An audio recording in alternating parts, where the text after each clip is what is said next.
statement based on my work these many past weeks.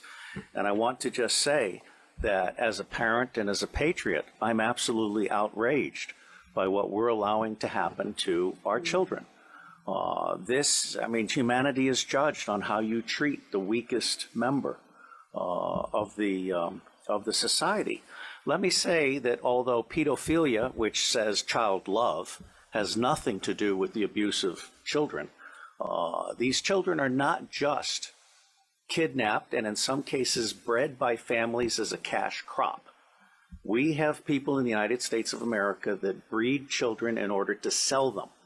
And when they are sold, they come without birth certificates, which means it's easier to kill them and have no one ask where they are. We're also importing children by the plane load.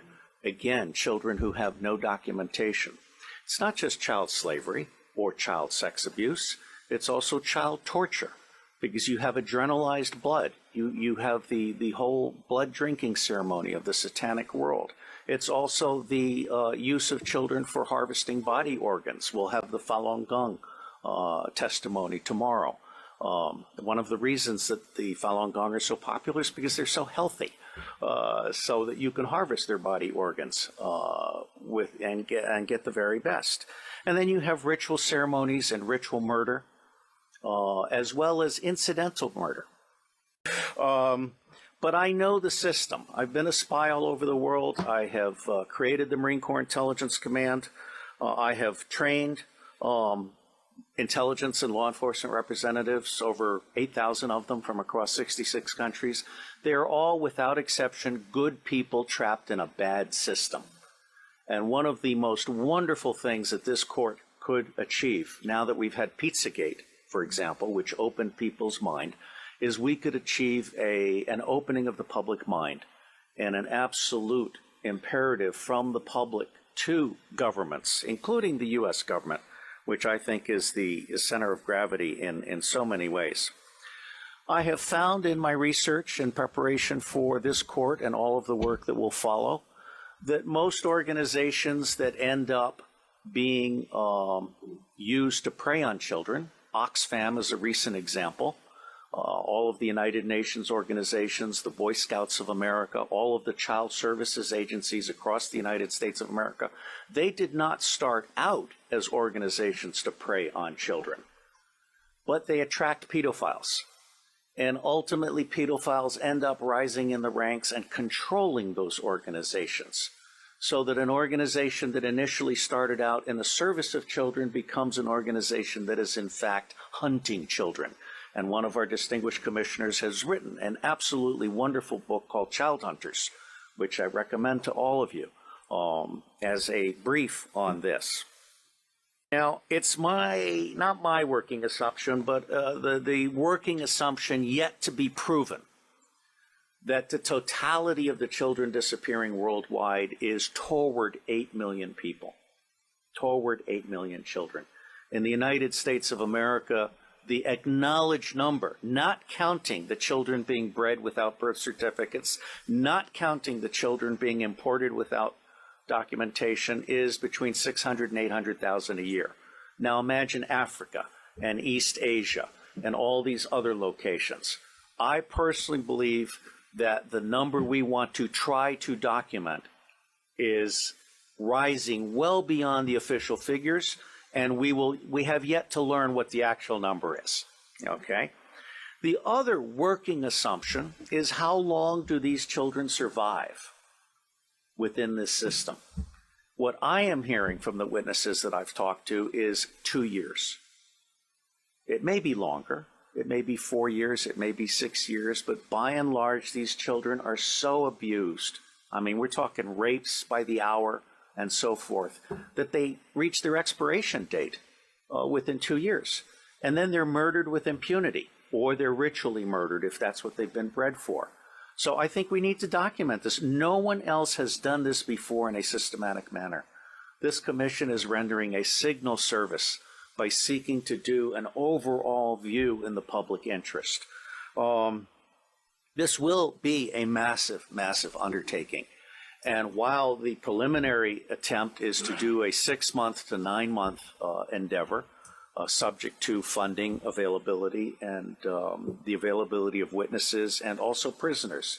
There are a number of prisoners who can be debriefed, who, when properly debriefed by specialists, can really give a deeper understanding that has not been achieved by existing law enforcement and other agencies, because they simply treat these people when they catch them, in those rare instances when they catch them, as disposable goods to be thrown into prison and forgotten about. And tomorrow we will have some expert testimony from one of our commissioners who can speak to this far, far better than I. William Binney is my counterpart. He is for NSA what I am to CIA, which is to say he is saying, as I am saying, that we can delete 70% of our respective organizations and put the other 30% to work. But Binney is also the author of Thin Thread, which is a way of doing deep discovery in unstructured databases and the internet. And so he is prepared to actually help us do pedophilia tracking worldwide. And one of the things that the other technical commission, Stephen Arnold, is very good at is de-anonymizing the internet. This includes every image having a fingerprint. So you can take an image of a child being abused and you can track that image through the dark web. So there are resources that we can bring to bear in support of this commission's mission. My favorite technical commission is Arno Reuser from the Netherlands, who is a master librarian. He is so good that when the Dutch intelligence community realized it didn't know enough about the world, they recruited him to create the Open Source Intelligence Center for Dutch intelligence. And as with the endeavors that I helped create in the United States, and in fact for Scotland Yard, very quickly people found out that they could get 40 to 60% of what they knew very cheaply using open sources of information. That's not what government intelligence agencies do today. They want to spend as much money as possible in the riskiest way possible on the most expensive way possible.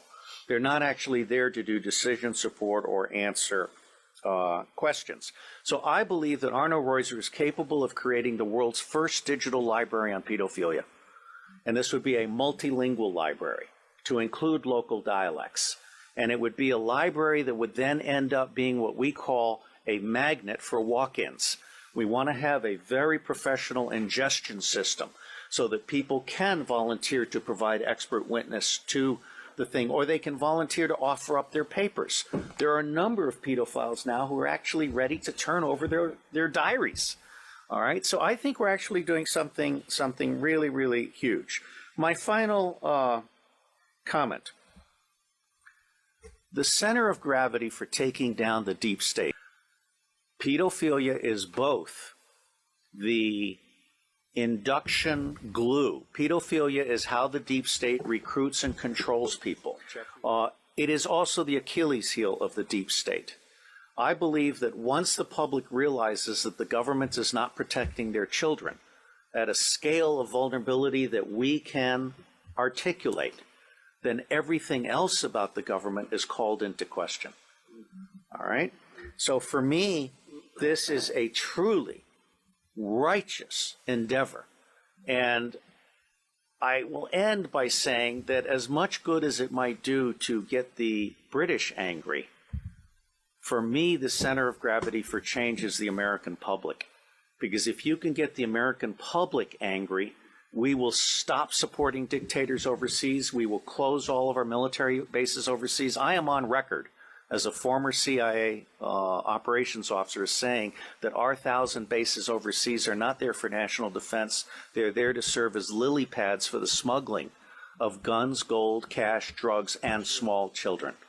So let me say I am proud to be in your company, and I believe that no matter what we do or do not do, it is going to make a difference. God bless.